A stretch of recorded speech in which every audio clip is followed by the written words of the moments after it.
del oponente, atacando su carácter, sus motivaciones en lugar de sus argumentos. Ahora, ¿cómo funciona esto, el envenenamiento de pozo? Primero, hay una desacreditación previa. Entonces, de pronto ahí hay una desacreditación previa y se presenta información negativa. Mira, puede ser cierta esa información. Ojo, puede ser cierta. O sea, de verdad lo que va a decir el que le va a desacreditar puede ser una verdad. Pero ya hay una jugada sucia. Entonces, puede ser cierta o falsa aquella desacreditación sobre la persona antes que ésta hable, antes que siquiera empiece a hablar, ¿no? Ahora, ¿qué causa eso? Una manipulación de la percepción, pues, porque los oyentes ya se ven un poco afectados, ¿no? Eso ocurre, querramos o no, ocurre, porque es un aspecto sociológico, psicológico. Lo vas a considerar. Si alguien te da una frase negativa sobre una persona, quieras olvidarlo, no va a estar ahí. Entonces el objetivo pues es que la audiencia ya tenga una opinión desfavorable y no pueda juzgar el argumento por sí mismo, porque ya está, ¿qué cosa? Envenenado.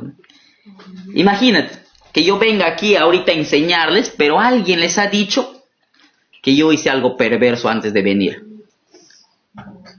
Entonces de pronto yo les estoy enseñando, pero como ya se ha escuchado algo perverso de mí, ya mis palabras, ¿qué cosa? No tienen peso, porque ya ha sido envenenado mi reputación. Entonces esto es la falacia del envenenamiento de pozo. Y hay un bloqueo del debate o de la argumentación. Ahora, esto también sucede en nuestras vidas personales, chicos. Cuando estamos ahí con compañeros en las habitaciones, usted está en un internado aquí, y de pronto pasa algo y tú ya le dices algo a la persona. A veces son malas prácticas que tenemos sin darnos cuenta. Les he dicho que iba a ser interesante, ¿sí o no? Sí. Ahí está, pues está interesante este tema. Ojo, les recalco una vez más, estamos viendo solamente conceptos superficiales, porque estos son temas más profundos, que ya luego les voy a dar la bibliografía de donde puedan profundizar, y además un material con más ejemplos disponibles para que ustedes puedan ver y reconocer mejor con casos prácticos todo esto. ¿Está bien? Listo. Además de tener esta diapositiva. Ahora, definitivamente esto crea un prejuicio inicial y se evita que la discusión sea justa. Ya no es justa, pues. Y se enfoca en la persona en lugar del tema. Esa es la segunda falacia. Entonces, ¿cómo se llama? Muy bien. ¿Cuál es la primera? Ad hominem. Muy bien. La segunda, falacia de... Muy bien. No estén haciendo ad hominem ni envenenando el pozo de nadie. ¿Ya? Si quieren ser serios, académicos en todo esto. Tercera falacia. Falacia de generalización apresurada. Así se llama esta falacia. Falacia de generalización apresurada. ¿Qué busca esta falacia? Bueno, sacar una conclusión general, pero con pocos casos o evidencia insuficiente. Por ejemplo, algunos dicen, ¿no? Conocí a 2 pastores corruptos, por lo tanto todos los pastores son corruptos. Entonces hay una generalización, y eso ya pues lo usamos mucho, ¿no? Muchos dicen, no generalices, por favor. Ahora, esto es una falacia. Entonces, de pronto por ahí un alumno comete un error, todos cometen el error, no es así. Un miembro de la familia comete un error, toda esa familia es así. Hay una generalización y eso es una falacia. Entonces, simplemente porque 2 pastores por ahí han cometido errores o 3, ¿ya todos los pastores lo son? No. No todos los pastores son corruptos. Hay hombres de Dios que son pastores. Entonces, decir que todos los cristianos son hipócritas porque algunos nomás lo son, eso es una falacia de generalización apresurada. Más conocido simplemente como una generalización y punto. ¿Ya? Entonces, ¿cómo respondemos nosotros cuando esto sucede? ¿Sabes qué haces? Pide datos. ¿Cómo rompes tú esas cosas? A ver, demuéstrame, ¿de dónde sacas esa información? ¿Tienes estadísticas? Nosotros los cristianos gracias a Dios hay ministerios que nos proporcionan datos, en cierto modo, aunque no son todos los que quisiéramos, pero hay data para el uso cristiano. Una de esas páginas web, yo estoy inscrito, pueden ingresar a la página web de Barna. Barna es un ministerio que está haciendo constantemente encuestas de todo tipo de temas. ¿Cuántos niños hay en tal lugar? ¿Cuántos niños están siendo alcanzados? ¿Cuántos adolescentes están en YouTube? ¿Cuántos cristianos están haciendo ahí las misiones? O sea, siempre están publicando encuestas de todo tipo. Es el ministerio de Barna. Sí. Ahora, cada vez que usen datos en contra del cristianismo, ustedes soliciten, a ver, ¿dónde están tus argumentos técnicos? Muéstrame si tú dices que es así. Lastimosamente hay datos que sí confirman esto, ya algunas cosas que son terribles, que justamente están comprobadas. Y bueno, una de las cosas, última encuesta que me llegó, por ejemplo, hace poco de Barna, es que, miren, más del 80% de pastores en Estados Unidos afirman que están haciendo sus sermones con inteligencia artificial. Y hay toda una data ahí de entrevistas que se han hecho a varios pastores, cómo lo usan, para qué lo usan, y hay un porcentaje dentro de ese gran grupo de 80% que lo usan para análisis exegéticos, otros para desarrollo temático absoluto. Ahora, todas esas estadísticas están disponibles y yo les recomiendo entrar justamente se me fue el nombre, en Barna, ¿ya? Bueno, entonces, esta falacia es la falacia de generalización. Normalmente son cosas que dicen, pero no tienen evidencias, pero generalizan. Ahora, ¿lo hacemos nosotros también? Sí. Por ejemplo, los absolutos. Tú siempre eres así. Ustedes nunca. Los famosos nunca, los siempre. Es una generalización de tu vida. Tú nunca vas a poder cambiar. Tú siempre haces eso. Sí, o sea, son cosas que, por ejemplo, a veces usamos para poder herir y son formas en las que nosotros usamos sin darnos cuenta, de una forma pasiva, estamos atacando a los demás. Entonces, hay que analizar un poco este tipo de cosas. ¿Está bien? ¿Alguna pregunta? ¿Ninguna? Muy bien. Ahora, recuerden, ¿cómo responder a esta falacia? Pide más datos. Pide datos y muestra contraejemplos al respecto, ¿no? Una estadística o ciertos estudios. Ahí está Barna como una herramienta. Cuarta falacia. Ya, vamos a la cuarta. Mira, solamente son A ver, se me olvidó, a ver. ¿Cuántas falacias? Solamente 13 falacias son, ¿ya? 4. No, hay muchas más, ¿ya? Pero estas son las más reconocibles para que ustedes puedan identificar. Esta se llama falacia de falsa dicotomía. Otra vez, repitan conmigo. Falacia de falsa dicotomía. Jacobo, ¿cómo? Dicotomía. Muy bien. Falacia de falsa dicotomía. Ahora, ¿qué significa esto? Bueno, es presentar solo dos opciones, como si esas nomás existieran, cuando en realidad hay muchas otras alternativas. En redes sociales ustedes van a encontrar una falsa dicotomía que aún persiste en los seminarios bíblicos. La famosa falsa dicotomía soteriológica entre calvinismo y arminianismo. La famosa falsa dicotomía entre los agustinianos y los pelagianos. Como si eso nomás existiera. Como si no habría otra historia en paralelo. Y no es así. No es así. Entonces, en realidad, a veces son menciones atrevidas por su ignorancia. Otras ocasiones contumazmente, simplemente por querer hacer trampa con alevosía, usan de esta manera. Pero son cuando algunas personas te dicen, por ejemplo, o crees en la ciencia o crees en Dios, como si no hubiese otras alternativas, cuando sí hay gente que cree de otra manera. Hay gente que tiene un estado neutro, los agnósticos, que simplemente se queda en un estado medio. Hay varias posiciones. Cuando ustedes llevan el curso de apologética se van a dar cuenta que están los teístas, incluso hay una posición que se considera sin posición. O sea, hay una posición que tiene un nombre, pero que significa que yo no me adhiero a ninguna posición, pero que no son agnósticos. Que ahorita se me fue el nombre, pero hay una serie de posturas por allí. Ahora, comúnmente, en un debate, las personas insisten en esto y te presentan constantemente falacias de falsas dicotomías. Cuando no es así. ¿Bautistas o pentecostales? No, hay otras opciones también. O eres esto o eres lo otro. Hay otras opciones. Entonces, ¿cómo podemos responder cuando alguien nos presenta esta falacia? Pues exponer las otras alternativas que existen. Por eso aquí ustedes han tenido en cierto modo un panorama y van a tener todo un taller también de esto, donde se les va a presentar todas las posiciones que existen en el campo académico y en el campo fundamentalista, porque son diferentes el campo académico y el campo fundamentalista religioso.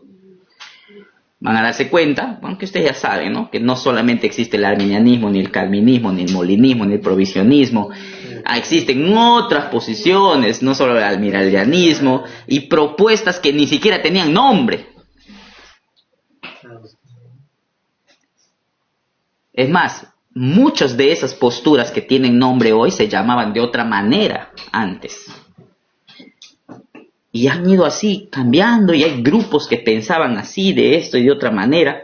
Entonces, muchas falacias de falsa dicotomía existen, sobre todo en este campo religioso, en el que ustedes van a estar expuestos porque son estudiosos bíblicos. ¿Alguna pregunta de esto? Entonces ya conocimos la cuarta. ¿Ya? Siguiente. Avanzamos. Ya, esto es otra falacia muy conocida. Un nombre un poco gracioso, ¿no? ¿Qué dice ahí? Falacia del hombre de paja. O la famosa falacia del espantapájaro. A ver, ¿qué es un espantapájaro? En un sembrío donde hay granos o productos justamente vegetales que atraen a los animales, ¿no? Se pone ahí un espantapájaro, que es un muñeco vestido que parece un ser humano, y ya los pájaros están dando la vuelta porque tienen miedo. Ahora, usando esa ilustración metafórica, ¿tienes una pregunta? Se pasó, hermano. Estamos en 4. Gracias, sí, gracias. Entonces no vamos a ir todavía a esta falacia. Vamos a la quinta falacia. Bien. Gracias. Retrocedemos, vamos a la quinta falacia. ¿Ya? A ver, los que están ahí también conectados, vamos a retroceder una falacia. Estamos en la quinta falacia recién. Yo pensé que se confundían las dos. No, sí. La falacia de petición de principio. ¿Cómo se llama? Falacia de petición de principio. ¿Qué significa o qué quiere decir esta falacia? Bueno, es asumir la conclusión dentro de la misma premisa. Ahora, ¿qué es una premisa? Ahí es tu posición, la frase que tú estás diciendo o estás usando para preguntar o argumentar. Entonces, asumir la conclusión dentro de la premisa o tu argumento ya es una falacia de petición de principio. Ocurre cuando la conclusión está asumida en la premisa sin una base sólida. Por ejemplo, la ciencia es objetiva porque todo es comprobable. Mira, ahí tú ya estás afirmando algo. Tú dices eso, ¿no? La ciencia es objetiva porque todo es comprobable, por lo tanto, y empiezas a argumentar, pero ya has dicho tú algo como un absoluto, entonces estás simplemente afirmando tu verdad dentro de la misma pregunta. Y cuando estamos en un debate académico objetivo, no puedes hacer eso, necesitas ser neutral o presentar tu tesis con argumentos precisos y respetables. Ahora, ¿cómo podemos responder nosotros? ¿Cómo podemos, en este caso, responder cuando alguien nos presenta este tipo de falacia? Bueno, pedir evidencia independiente acerca de lo que está diciendo. Muestra el círculo y busca en testimonios externos o criterios de autenticidad en lo que está diciendo, porque muchas veces ellos dicen cosas, afirmando cosas, y ya están asegurando algo sin tener los argumentos necesarios. Ellos ya están diciendo algo con toda seguridad cuando ni siquiera tienen forma de poder demostrar lo que están diciendo. Entonces, esto es una falacia de petición de principio. Cuando ya se asume algo, por ejemplo, mira, hermana Débora, usted es una mentirosa, ¿ya? Pero por eso yo le pregunto, mira, ya estoy afirmando algo sin tener los argumentos, y es como que ya di por hecho que es así. O llego acá, mira chicos, todos ustedes son desobedientes, pero aún así yo quiero decirles, ya estoy asumiendo algo, ¿no? Ahora, en este sentido, de una forma ya más académica, se usa constantemente. Por eso van a tener un poquito más de ejemplos aquí, en el documento que yo les voy a dejar. Pero es muy interesante cómo es que ocurren todas estas cosas de forma cotidiana y aún ni cuenta nos damos. Por ejemplo, acá tenemos un ejemplo. Mira. Dios no existe porque todo lo real es material. Alguien te empieza diciendo esto. Y sabemos que todo lo real es material porque no existe nada espiritual. Entonces es una persona que simplemente es naturalista y tiene esa forma de ver el mundo, ¿verdad? De una forma material, de una forma tangible. Pero ya está afirmando. Entonces, ¿cuál es aquí la frase falaz? Su conclusión materialista en su argumento. Porque él está diciendo, Dios no existe porque todo lo real es material. Y sabemos que todo lo real es material porque no existe nada espiritual. Entonces él niega todo lo que es metafísico, lo que va por ese tipo de campo. Eso es una falacia de petición de principio. ¿Entendimos? Ahora sí vamos a la sexta. La más usada y la más conocida. La famosa falacia del hombre de paja o la falacia del espantapájaro. ¿Qué hace esto? Distorsiona el argumento contrario.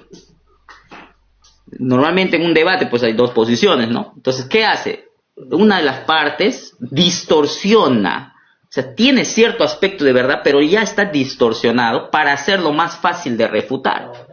Se tergiversa el argumento contrario y se lo ataca.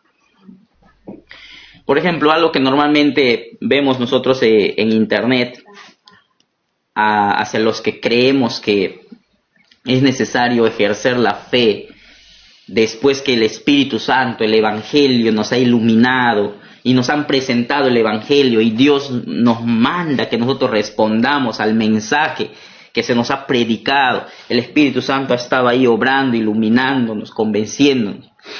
Después de que hace toda esa obra, esa respuesta que nosotros damos en obediencia cuando la misma palabra dice que la fe no es un obrar y respondemos con fe, nuestra responsabilidad de responder al Evangelio.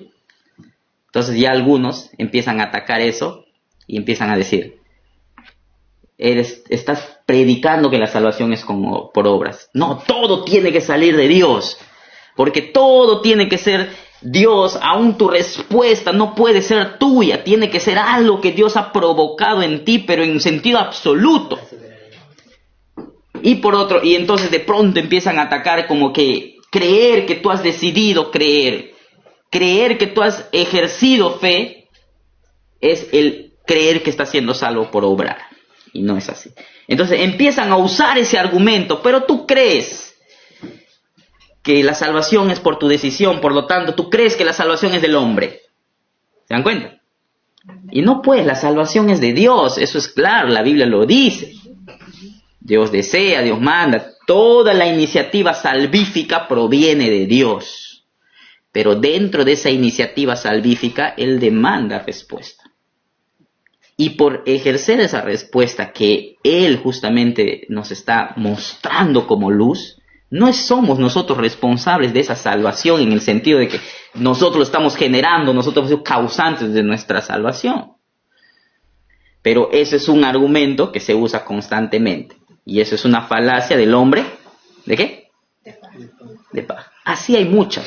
Otro tipo de falacia. La fe es solo creer sin razón. Entonces, si tú eres un hombre de fe, pues como dice la película, Dios no está muerto, ¿no? Si tú eres un hombre de fe, eres un suicida intelectual. Y no es así, ¿no? Como que la fe sería sin razonamiento. Por lo tanto, no respetan la ciencia los hombres de fe porque solamente viven en un campo metafísico. Mire, la fe sí, la fe es un asunto espiritual, pero a la vez nosotros evidentemente tomamos nuestra posición y nuestra confianza pero por evidencia escritural, o sea, hay argumentos y tiene un proceso racional el ejercicio de nuestra fe. No es que somos pues tampoco locos para estar creyendo así simplemente, no, porque escuchamos la verdad. Entonces, eso es una falacia del hombre de paja, en cierto modo, porque usa en cierto modo aspectos de mi posición, pero lo tergiversan, lo distorsionan y solamente usan eso como defensa. Y constantemente te lo están diciendo. Ahora, ¿qué se responde cuando hacen eso? La respuesta que nosotros podemos tener cuando empiezan a hacer esta falacia con nosotros es pues reformular la posición original, ¿no? Recordarles, mira, yo no creo eso. Lo que tú estás diciendo, estás equivocando, estás atacando un espantapájaros. No soy yo ese hombre, yo estoy aquí. No te pelees con un argumento que yo no creo. Ellos empiezan, porque hay tres partes, ¿no? Tenemos tres partes aquí, pues. Tenemos el que está hablando, la otra persona, y tenemos un tercero, una tercera persona que está observando esto, pues, en un debate. Ahora, este empieza a decir, pero empieza a atacar algo que él no cree, un muñeco de espantapájaros. Entonces, él empieza a atacar esto, y él empieza a creer que esto es lo que él cree, cuando no es así. Lo que él cree tiene aspectos de lo que él está diciendo aquí, pero no es la verdad completa. De manera que hay una tergiversación intencional, a veces también por ignorancia, pero la mayoría de las veces intencional, y esta persona está muy enfadada porque piensa que él cree eso, pero este está que le dice, no, yo no creo eso. No, sí, si la mayoría dice eso. Y a veces están peleados ambos, porque él piensa que cree una cosa cuando él de repente tiene la misma posición. Pero él mismo está siendo engañado por una falacia, espantapájaros, por lo tanto hace eso. Ahora, hay otros que lo hacen intencionalmente. Y siempre está aquí un observador. Entonces, ¿qué tienes que hacer tú para evitar que ataque un espantapájaros? Rompe esto, di, no, yo no creo eso, y trae su mirada aquí, mira, yo creo esto, y ahí vamos. Entonces, hay personas que son muy serias y respetuosas y académicamente respetables que tratan de evitar eso, por eso preguntan, a ver, ¿qué crees exactamente? A ver, dilo, tú mismo articula tus palabras y quiero escuchar qué crees, porque de repente estoy equivocado. Y eso es respetable, ¿ya? Porque realmente quieren escuchar tu posición. Bueno, tenemos que evitar hacer falacias de hombre de paja en todo caso. ¿Está bien? Y a veces nosotros estamos haciendo eso entre nosotros. Estamos atacando algo que ni siquiera ha ocurrido o que ha sucedido, ¿no? Bueno. Séptima falacia. La falacia ad populum. ¿Cómo es? Falacia ad populum. La falacia ad populum es cuando empiezas a afirmar que algo es verdadero porque muchas personas lo creen. Como si la creencia mayoritaria sería la verdad absoluta. Por ejemplo, millones creen esto, entonces debe ser cierto. Pero no hay ninguna evidencia. Muchas personas tienen posiciones de diferentes tipos. Pero aunque sea popular algo, no significa que sea cierto. Entonces, por ejemplo, algunos dicen, ¿no? Hoy la mayoría de académicos seculares no creen en la resurrección, dicen algunos. Algunos dicen eso. Hoy la mayoría de académicos seculares no creen en la resurrección, por lo tanto la resurrección es falsa. O sea, porque la mayoría de académicos populares, ojo, populares, no creen en la resurrección, pues no es cierto. Entonces, eso es falaz, ¿no? Porque la cantidad de personas que rechazan algo no demuestra una falsedad, por si acaso. Ustedes ahí pueden ser mayoría en algo, pero pueden estar mayoritariamente equivocados también. Entonces, La falacia ad populum es cuando alguien afirma algo que es verdadero porque simplemente, ¿ya? Muchas personas lo creen. Simplemente porque es famoso. Millón secta, entonces debe ser la verdadera. Pues, por ejemplo, ¿no? Catolicismo apostólico romano. Los católicos apostólicos romanos. Dicen que es dentro del grupo cristiano la más grande. ¿Será que porque son mayoría entonces ellos son los... Entonces, afirmar que ellos son la iglesia verdadera, estamos cayendo en una falacia ad populum. O la doctrina más antigua o la más repetida en mi círculo debe ser pues la correcta, ¿no? Porque es la más conocida, la más famosa. No, el hecho afirmar que porque es popular algo es verdadero es una falacia ad populum. A veces nosotros hacemos eso. Mira, es que la mayoría de padres piensan así, entonces eso debe ser verdad.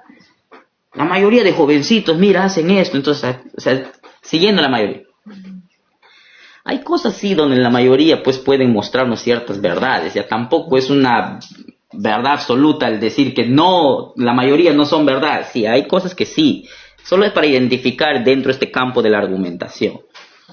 Otros dicen, la cultura actual ya no acepta la ética cristiana. Y eso no es verdad.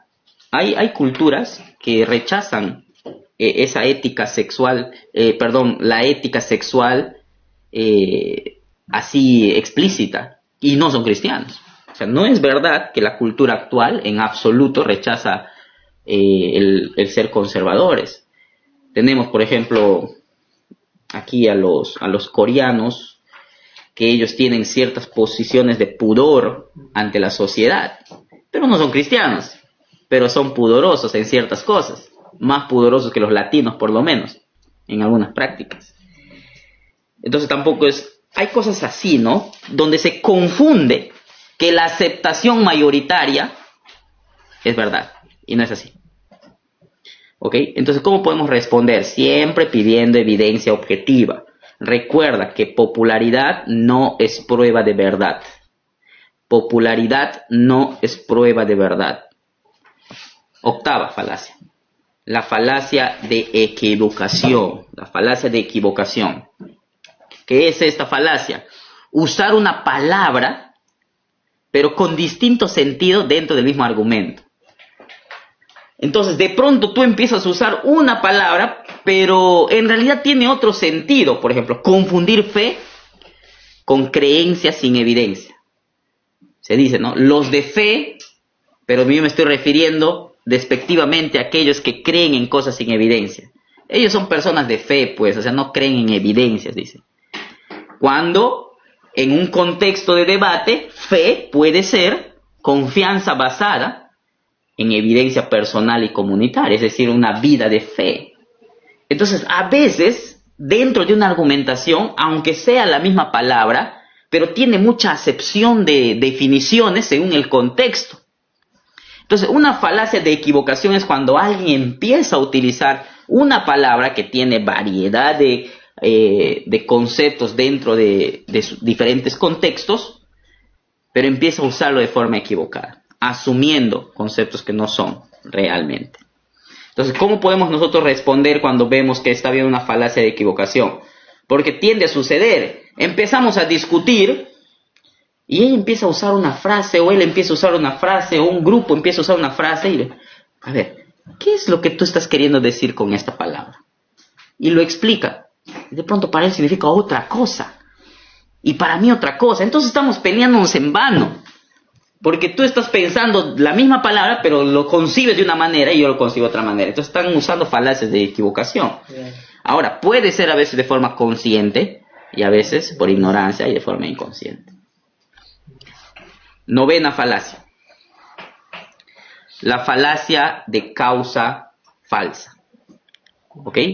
Falacia de causa falsa.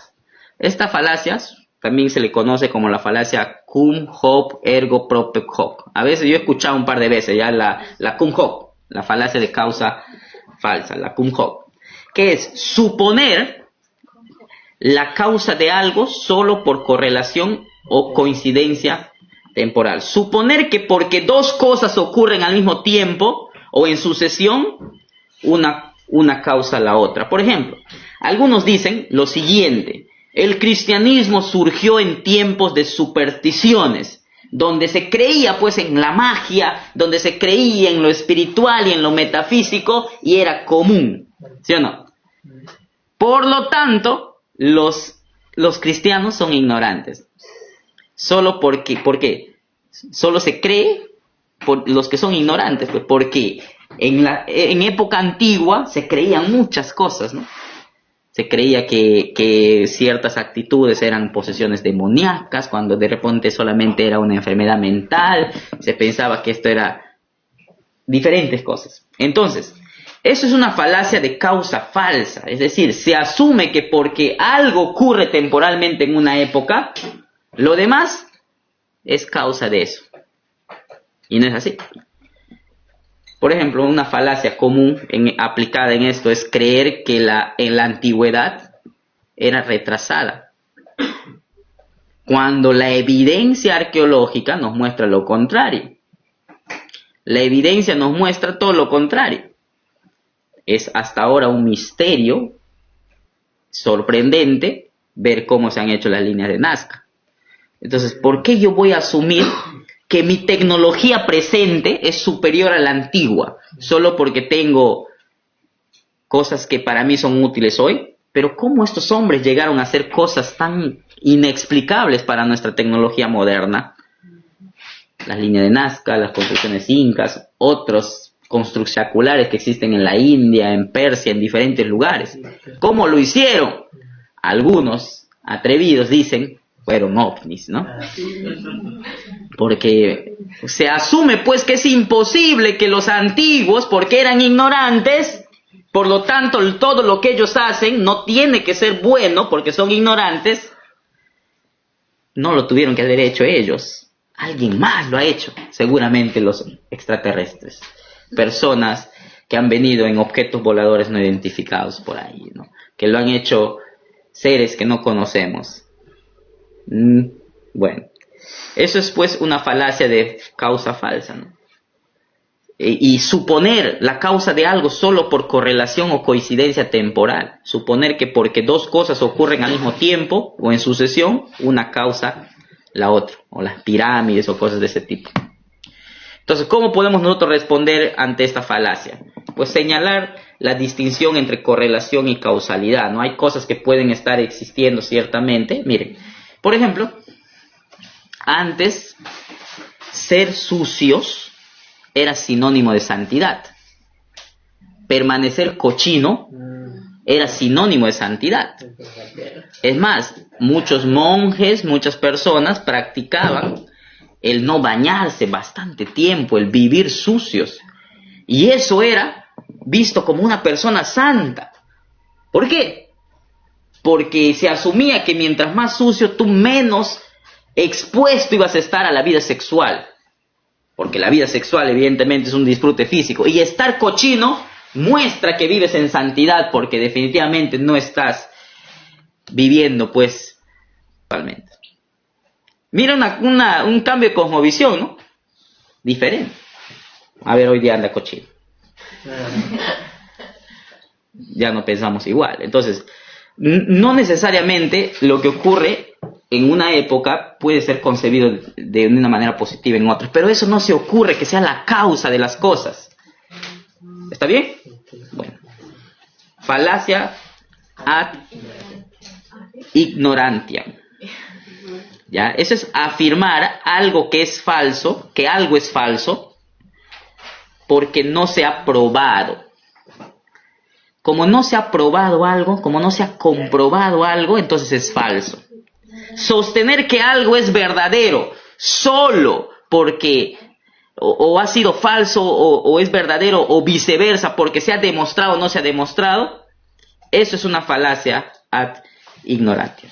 Entonces también se le denomina en ocasiones la falacia de la carga de la prueba, ya que consiste en exigir a la otra parte que demuestre lo contrario en lugar de aportar pruebas propias. Por ejemplo, no hay prueba de Dios, por lo tanto no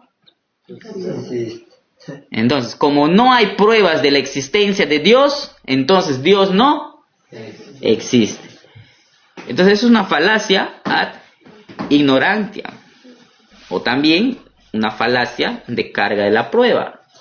Es decir, porque algo no se puede probar, no es falso. Pues también tú puedes responder, a ver, demuéstrame que no sea falso. Y ahí entramos en un círculo vicioso, ¿no? Es que no podemos usar esa falacia, pues, porque es muy relativo. Entonces no podemos exigir cargas de pruebas donde no se puede probar. La religión y Dios están dentro de un campo metafísico, no tangible. Y hay personas, pues desde los últimos tiempos, ¿no? De todo este movimiento del renacentismo y todo esto ha producido que ahora se asuma la ciencia cartesiana como verdad absoluta. Entonces todos están defendiendo, si no es demostrable por la ciencia, no es verdad. Entonces todo asumen que solo lo que puede ser demostrable científicamente es verdad. No todo se puede demostrar científicamente. Eso ya ha sido comprobado desde la filosofía, desde otras posiciones y formas de ver también la vida. Entonces no podemos meternos en esa falsa dicotomía de asumir que solamente lo que es científico o demostrable dentro de la ciencia cartesiana es verdad. Esto es un claro ejemplo. No hay prueba de Dios, por lo tanto Dios no existe. Entonces no podemos solicitar cargas de prueba en cosas que no se pueden solicitar pruebas, pues porque es imposible, pues. Incluso hay cosas que desde la ciencia no se pueden probar. Nadie me ha probado de manera absoluta que Dios existe, dicen muchos. No puedes probar que Jesús no resucitó, o también no puedes probar que Jesús resucitó. Por lo tanto, mira, nosotros también usamos esto cuando le decimos, ¿no? No puedes probar que Jesús no resucitó, por lo tanto resucitó. También lo usamos a veces a nuestro favor. Entonces tenemos que tener cuidados en varios sentidos, ¿ya? Porque a veces también nosotros no somos fieles o serios académicamente. Y cuando vamos a meternos a este campo de la apologética, cuando ustedes llevan el curso de apologética, van a darse cuenta que a veces hemos estado practicando en el evangelismo muchas de estas falacias. Entonces, ¿cómo podemos responder ante una falacia en la que te exigen pruebas? Pues colocar la carga de la prueba correctamente, ¿no? Quien afirma algo debe aportar evidencia, ofrecer tipos de evidencias relevantes. Y hay cosas donde no vamos a poder mostrar evidencias. Ahora, este tema lo habla mucho el doctor Lane, en su libro de Filosofía Cristiana. Él habla mucho acerca de esto y cuán equivocado puede estar una sociedad al asumir que solamente creer en la ciencia cartesiana puede afectar mucho nuestra cosmovisión de vida, al punto de convertirnos materialistas. Y eso es lo que se ha convertido en nuestra sociedad actualmente. Pero es un tema un poquito más profundo, como les decía. Vamos, para terminar a tiempo. 11ª falacia. La falacia de apelación a la autoridad. La famosa falacia ad verecundiam. Y también le dicen, falacia ad verecundiam. Citar una autoridad fuera de su campo como prueba definitiva. O sea, una autoridad fuera de su campo como prueba definitiva, ¿no? Usar una autoridad para respaldar una afirmación, pero esa autoridad que está citando no corresponde en su campo de estudio. Ahora yo veo que usan mucho esto con Albert Einstein. Y los cristianos también lo usan, ¿no? Porque por ahí Albert Einstein usó ciertas frases teístas, se le usa, no, mira, acá un gran científico matemático, cuando su campo era la teología. Él hizo ciertas declaraciones religiosas por ahí, pues viene en cierto modo de una cultura religiosa por su descendencia, pero él no es una autoridad en la teología, por si acaso. Por lo tanto, yo no puedo usar sus afirmaciones en el campo teológico, porque su campo es la física, la matemática. Entonces, estamos cayendo en una falacia de apelación a la autoridad, o la falacia ad verecundiam, cuando usamos a un individuo como evidencia. Mira, él cree esto. Ya, pero él no es de nuestro campo. O sea, no, está bien que crea, ¿no? Es famoso, ¿ah? Es una autoridad en otra rama, mas no lo es en la que debe ser. Entonces, ocurre cuando se da una afirmación solo porque lo dice alguien famoso. Es inválida porque incluso las figuras de autoridad pueden equivocarse, ¿no? Claro que sí. Ahora tú puedes decir, no, pero esta persona cree así, por lo tanto, es verdad. No necesariamente. Citar a un científico en temas filosóficos o teológicos donde no tiene competencia. Y eso ocurre bastante también en la teología y en los debates teológicos. Hay muchos hombres que han escrito teología y que se estudian de forma académica, pero no son académicos. Y se nota en sus libros y en sus formas de redactar y citar, pero que son consideradas autoridades académicas en el campo teológico, pero no son académicos. Pero se consideran académicos. Y aquí un poquito, quizás voy a herir un poco de susceptibilidades, ¿no? Pero conozco a muchos académicos serios, que trabajan en editoriales serias, que rechazan, por ejemplo, la autoridad que pretende mostrar César Vidal, ¿no? César Vidal es un conocido periodista, historiador, que ha escrito muchos libros de temas interesantes, y muchos estudian y citan sus fuentes como si fuera un académico fidedigno y especializado en la teología, especializado en el campo de los estudios bíblicos, y no lo es. Pero muchos pastores usan su información como si fuera dato académico fidedigno, y no lo es. Él es un periodista, un historiador, tiene conocimiento en cierto modo de algunas cosas, pero no es una autoridad académicamente hablando, religiosamente hablando, fundamentalmente hablando de una denominación. Puede ser una autoridad, o en su campo de historia u otras cositas más, pero en el campo académico, crítico, que es un tema un poquito más amplio y profundo dentro del campo de la academia cristiana y teológica, no necesariamente.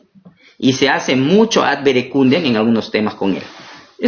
Pero hay otros, y hay muchos, que a veces nosotros también usamos. Por eso siempre tenemos que preguntar cuando alguien te dice y te menciona a alguien, ¿quién es esa persona? ¿Cuál es su profesión? ¿Cuál es la competencia en la materia? Ahora, también tenemos que tener cuidado con el hecho de que porque alguien tiene esa profesión, también tenga la autoridad absoluta. Tampoco es así. Por eso siempre hay que conocer a los autores. Necesitamos entender quiénes son, entender dónde han estudiado, sus posiciones, etcétera, etcétera. Mejor dicho, no hacer falacias de autoridad, simplemente. 12ª, falacia de raíz semántica. La falacia de raíz semántica, y esto habla bastante en el libro, se habla bastante en el libro de falacias exegéticas. Ahora se me fue el nombre del autor, pero en el libro de falacias exegéticas hay muchas páginas donde profundiza esto. Pero la falacia de raíz semántica es asumir, esto es del campo ya bíblico y del exégesis, que los significados del idioma original en el campo bíblico o su morfología son el todo de la palabra, o que por ahí etimología o raíz semántica de una palabra determina el significado de todo el contexto de algún texto. Y tú vas a encontrar muchas personas que debaten y te dicen, mira, la palabra original significa esto, porque está en... Y hay una falacia de raíz semántica asumiendo que esa definición o ese conocimiento, que es válido y que sí sirve dentro del campo exegético, es lo absoluto y determina toda la verdad de ese pasaje. Ocurre, ¿no?, cuando personas argumentan el significado original o histórico de una palabra como si eso fuera la autoridad suprema. Eso es una falacia de raíz semántica. Y vas a encontrar muchos pastores y personas que debaten y usan, mira, es que esta palabra significa esto o lo otro. Un ejemplo. Y felizmente yo les he enseñado varias definiciones de iglesia, pero hay la famosa definición eclesía en iglesia. Cuando tú estudias de manera superficial esto, tú puedes empezar a decir, eclesía significa los llamados afuera, por lo tanto la iglesia no tiene que estar de una forma organizada dentro de un templo. Obviamente no en un sentido absoluto debemos vivir dentro de un templo, ¿ya? Porque eso significaba la raíz de esa palabra, llamados afuera, la palabra eclesía, ciudadanos que se juntaban afuera. Por lo tanto, la verdadera iglesia hoy en día no tiene que ser en edificios, dicen algunos. Porque eso es la raíz de esta palabra. Y la iglesia no tiene que ser en un templo. Porque eso ya es un sistema religioso. Siempre tiene que ser al aire libre, porque eso significa eclesía, los llamados afuera. Y eso es la famosa falacia de raíz semántica. ¿Por qué es una falacia? Porque se atreve a ponerle autoridad absoluta a una definición. Y rechaza el hecho de que hoy la Iglesia de Cristo ha adquirido una práctica templista. Queramos aceptarlo o no. Está presente en nuestra cultura el hecho de que la iglesia, hoy por hoy en nuestras culturas, se reúnen en un local y se organizan. Ahora, ambas cosas hay que considerar, pero hay que ser objetivos. Yo no puedo rechazar y satanizar a toda la iglesia que está dentro de los templos hoy día por una definición semántica. Sin embargo, tengo que enseñar a los que están en el templo a que tienen que hacer y a cumplir la gran comisión de forma externa también. O sea, ninguno de los dos tiene que dominar. Porque hoy por hoy, la palabra iglesia, querramos o no, tiene una carga semántica diacrónica. Y hoy no solo significa reunirse afuera. Significa también templo, significa iglesia local, iglesia universal. Muchas cosas puede significar de acuerdo al contexto. Por lo tanto, definir que algo es cierto por su carga semántica simplemente es una falacia también. Otro. Hay un ejemplito para ir terminando. Regálame unos minutitos más, ¿ya? Sí. La palabra ágape. No me mires mal, por favor, hermana. Unos minutitos más. Ya, la palabra... no, te voy a molestar. Las palabras fileo, o el amor filial, y el amor ágape. Afirmar que el amor ágape solo es de Dios es también una falacia. Porque de pronto solo Dios puede tener ese tipo de amor. Porque la raíz semántica significa amor incondicional. Y se le da un poder absoluto en esta palabra. Dice, porque es una falacia, porque comete el argumento de pretender asumir que porque significa una y otra cosa, ya le ponemos etiqueta. Juan 3:35 se dice que el Padre ama al Hijo, y ahí se usa la palabra ágape. El Padre ama al Hijo. Pero mira lo que dice, de pronto, Lucas 11:43.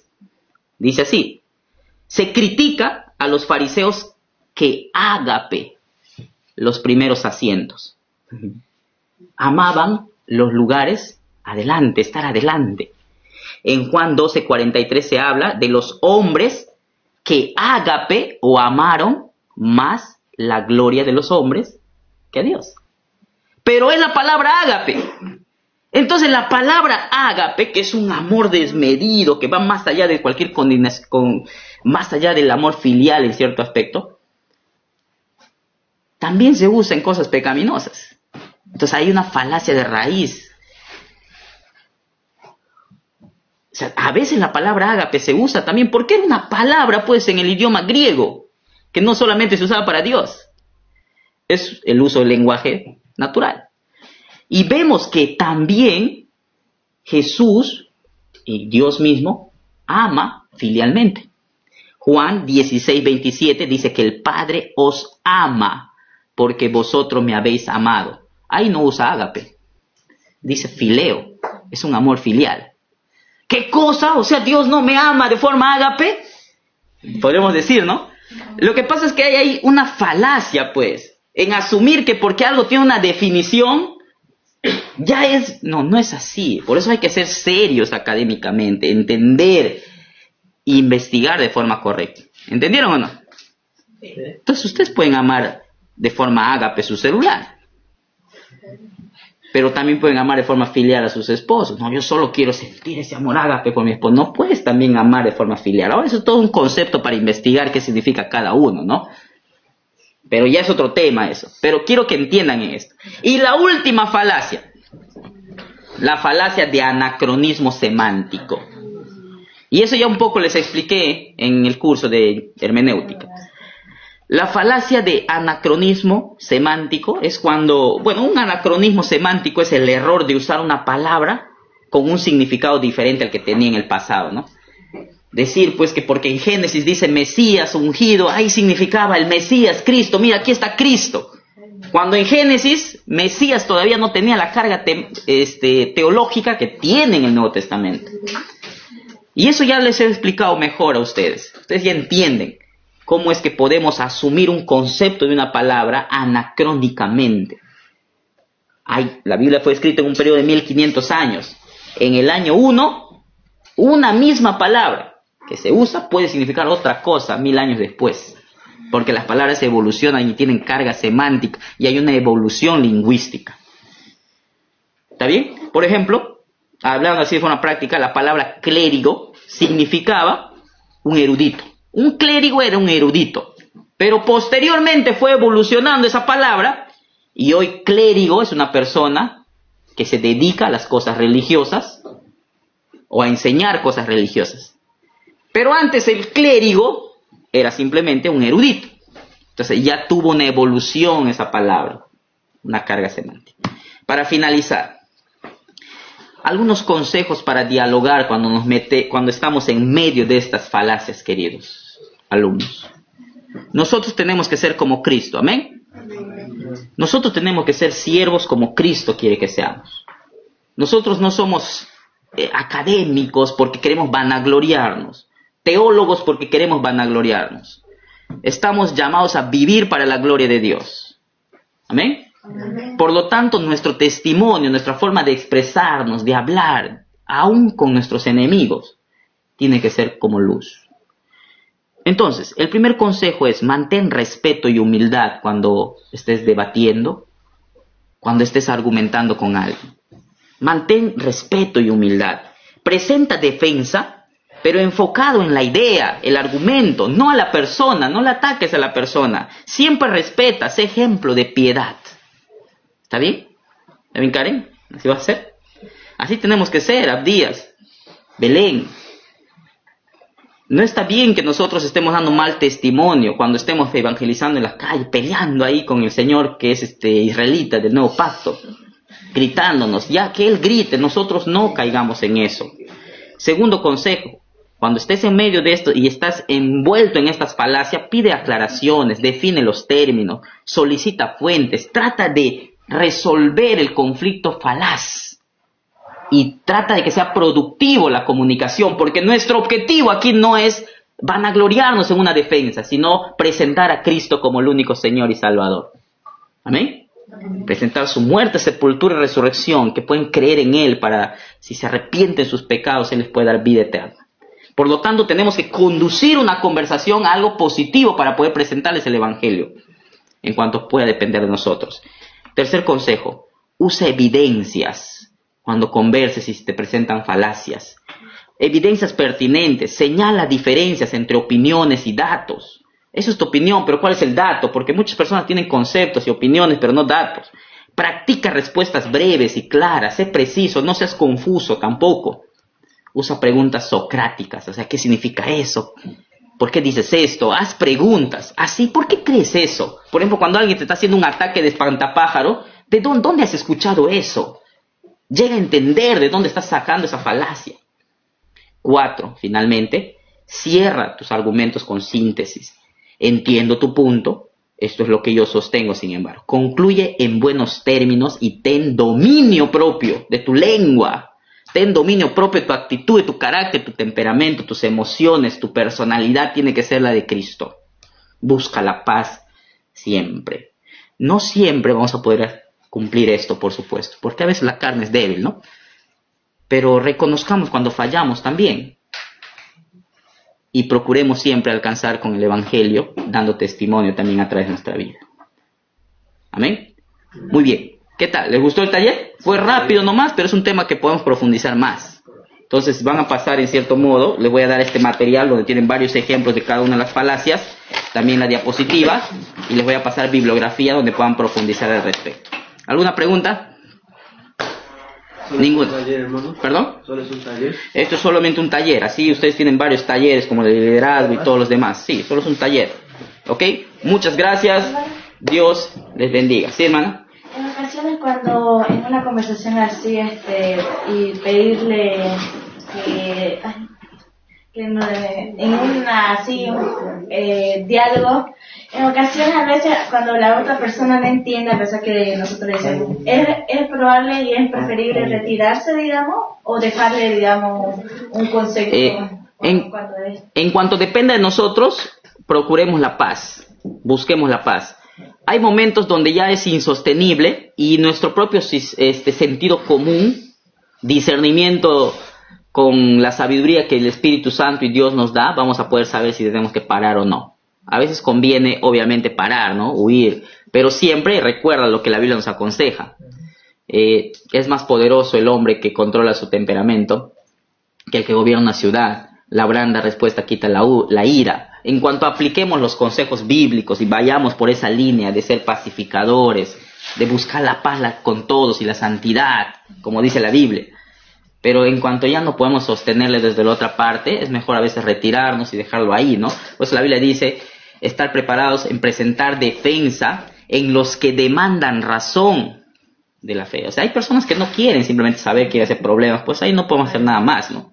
Y hay todo un tema también que hablar ahí, que significa el que sacudamos el polvo en nuestros pies, que ya no estemos insistiendo, o qué es lo que pasó finalmente con el faraón cuando ya Dios mismo le endureció su corazón después de rechazar tanto, ¿no? O sea, hay cosas ya que son de otro tema. Pero, hermana, en cuanto has insistido tú en primera instancia en resolver, en mantener la paz, está bien. Pero si de ahí no se puede, pues mejor dejarlo ahí. ¿Ya? Muchas gracias. Eso sería todo entonces. Dios les bendiga. Cuídense, descansen. Ya, chicos. Muy bien, hermanos de TikTok. Hola, Esther, ¿qué tal? Bueno, voy a cortar, ¿ya? Gracias por estar aquí. Dios les bendiga. Cualquier cosa, estoy transmitiendo cualquier cosita. Bendiciones. Chao, chao.